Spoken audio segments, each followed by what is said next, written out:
BJP గూటికి వైసీపీకి చెందిన విశాఖ డైరీ చైర్మన్ అడారి ఆనంద్ కుమార్ చేరారు. ఇటీవల పార్టీకి రాజీనామా చేసిన ఆనంద్ కుమార్ 10 మంది డైరెక్టర్లు తమ మద్దతుదారులతో బీజేపీ ఎంపీ దగ్గుబాటి పురంధేశ్వరి సమక్షంలో పార్టీలో చేరారు. వీరికి ఆమె పార్టీ కండువాలు కప్పి సాదరంగా ఆహ్వానించారు. ఇక పార్టీలో చేరిన వారు పార్టీ సిద్ధాంతాలు, క్రమశిక్షణకు కట్టుబడి పనిచేయాలని ఎంపీ పురంధేశ్వరి సూచించారు. ఇదే విషయానికి సంబంధించి మళ్ళీ లైవ్ అప్డేట్స్ మా కరెస్పాండెంట్ శ్రీనివాస్ అందిస్తారు. Srinivas, over to you. Sanjana, ఉత్తరాంధ్రతో పాటు రాష్ట్ర వ్యాప్తంగా కూడా వైసీపీకి గడ్డుకాలం ఎదురవుతుందని మనం చెప్పుకోవచ్చు. దీనిలో భాగంగా చూసుకుంటే ఇటీవలే అవంతి శ్రీనివాస్ పార్టీని వీడారు. ఆయన భీమిలి ఇన్ఛార్జ్ గా ఉంటూ ఆయన తదనంతరం కూడా ఆడారి ఆనంద్ కుమార్ ఈయన కూడా పార్టీని వీడి ఈయనతో పాటు కూడా సుమారు 9 మంది డైరెక్టర్లు ఒక వాళ్ళ సిస్టర్ రమాకుమార్ అని యలమంచిలి మున్సిపల్ చైర్మన్ గా ఉన్నారు.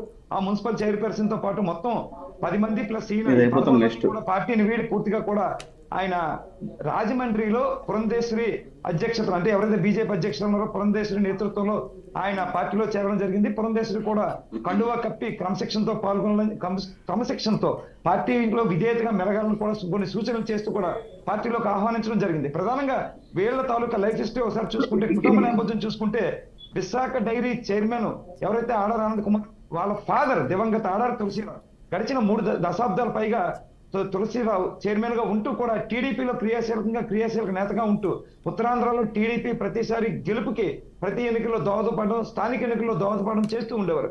అనూహ్యంగా 2019 ఎన్నికల్లో టీడీపీలో ఆడారి ఆనంద్ కుమార్ ఎంపీగా పోటీ చేసి ఓడిపోయిన తర్వాత అనతి కాలంలోనే వైసీపీలో చేరారు.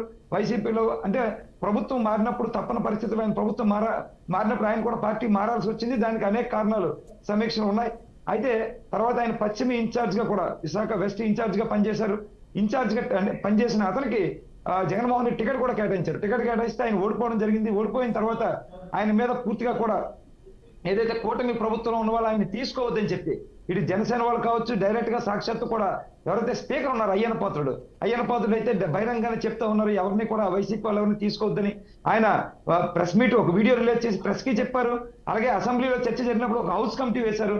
హౌస్ కమిటీ జగ్గైపేట ఎవరైతే ఎమ్మెల్యే ఉన్నారో ఆ ఎమ్మెల్యే నేతృత్వంలో ఆయన చైర్మన్ గా ఉంటూ పూర్తిగా కూడా 5 సభ్యులతో కలిపి ఒక కమిటీ వేస్తే వాళ్ళందరూ కూడా హౌస్ కమిటీతో వేసిన తరుణంలో రెవెన్యూ వాళ్ళు వెళ్ళి పూర్తిగా 3 ఎకరాలు అందులో విస్తీర్ణం కలుస్తుందని చెక్ చేయడం, వాళ్ళ ఆస్తులు ఎక్కడ పోగొట్టుకున్నారు, ఎక్కడ ఆస్తులు బదలాయించారు, ఏం జరుగుతుంది, ఎలా నష్టాలు బాట పట్టిస్తా ఉన్నారు అని పూర్తిగా వెలికి తీయడం స్టార్ట్ చేశారు. ఈ నేపథ్యంలో ఆయన బీజేపీ కండువా కప్పుకోవడం మాత్రం ఇప్పుడు కూటమి నేతల్లోనే హాట్ టాప్ గా ఉంది. అసలు కూటమి నేతలు సీనియర్ నేత అయ్యన్న పాత్రుడు, టీడీపీ నేత వంటి వారు విమర్శించడం, పీతలమూర్తి యాదవ్ వంటి వారు అయితే పూర్తిగా కూడా 2 లక్షల మంది పాడి రైతులను అన్యాయం చేసి 60 కోట్ల రూపాయల నష్టం చూపిస్తూ కూడా దేశ విదేశాల్లో వీళ్ళు ఆస్తులు కూడబెట్టుకున్నారు. అలాగే హైదరాబాద్ లో ఒక ఐస్ క్రీమ్ ఫ్యాక్టరీ ఉంది వీళ్ళకి. అలాగే ఇక్కడ ఉండే హాస్పిటల్ ని కిమ్స్ కి డైవర్ట్ చేసి దాన్ని కూడా తరలించారు. ఇలా అనేక ఆరోపణలు అయితే వీళ్ళ మీద ఉన్నాయి. పూర్తిగా డైరీని నిర్వీర్యం చేసి వాళ్ళు సొంతంగా కూడా పబ్బం కలుపుకుంటా ఉన్నారని చెప్తా ఉన్నారు. అలాగే కొంతమంది డైరెక్టర్లు ఎవరైతే మలసాల రమణారావు కానీ, గేదెల సత్యనారాయణ వంటి వారు సాదా సీదా డైరెక్టర్లు ఈ 30 ఏళ్ల కాలంలోనే పూర్తిగా కూడా ఆయన 100 కోట్ల రూపాయలు ఆర్జించారు డైరీని చూసి అని చెప్పి డైరెక్టర్ల మీద కూడా ఉంది. ఇటు డైరెక్టర్లు కానీ అటు చైర్మన్ కానీ పూర్తిగా విచారణ జరిపించాలని కూటమి ప్రభుత్వం అనుకుంటున్న ఈ నేపథ్యంలో ఆయన బీజేపీలో చేరడం, వాళ్ళ కొంత సెక్యూర్ జోన్, వాళ్ళ వ్యక్తిగత ప్రయోజనాల దృష్టినే ఇటు చేరారని కూడా విమర్శలు వస్తూ ఉన్నాయి. అయితే మరో రకంగా చూసుకుంటే ఇటీవల జస్ట్ రీసెంట్ గా కూడా 59 కోట్ల రూపాయల వరకు కూడా ఆయన వీళ్ళకి ఎవరైతే బెనిఫిట్స్ ఉంటాయో ఆ బెనిఫిట్ అన్నింటినీ కూడా బోనస్ అన్నింటినీ కూడా మాడుగుల కేంద్రంగా చెక్ రిలీజ్ చేసి 2 లక్షల మంది రైతులకి ఇవ్వడం జరిగింది. ఏది ఏమైనా సరే ఏం జరుగుతుందా అంటే రానున్న రోజుల్లో వైసీపీకి మరికొంత గొడ్డుకాలం ఎదురవుతుందా, ఇలాంటి వాళ్ళు ఎంతమంది పార్టీని వీడబోతున్నారు, కూటమి నేతలు ఎంతవరకు వీళ్ళని ఆహ్వానిస్తారు, ఎంతమంది ఈ 3 పార్టీల్లో ఎవరెవరు తీసుకుంటారు అనేది కూడా మనం వేచి చూడాల్సిన పరిస్థితి. ఏదేమైనా సరే ఉత్తరాంధ్రలో క్రియాశీలకంగా ఉండే విశాఖ డైరీకి చెందిన చైర్మన్ ఇప్పుడు పార్టీ మారడం మాత్రం ఇక్కడ హాట్ టాపిక్ గానే ఉందని మనం చెప్పుకోవచ్చు సంజన.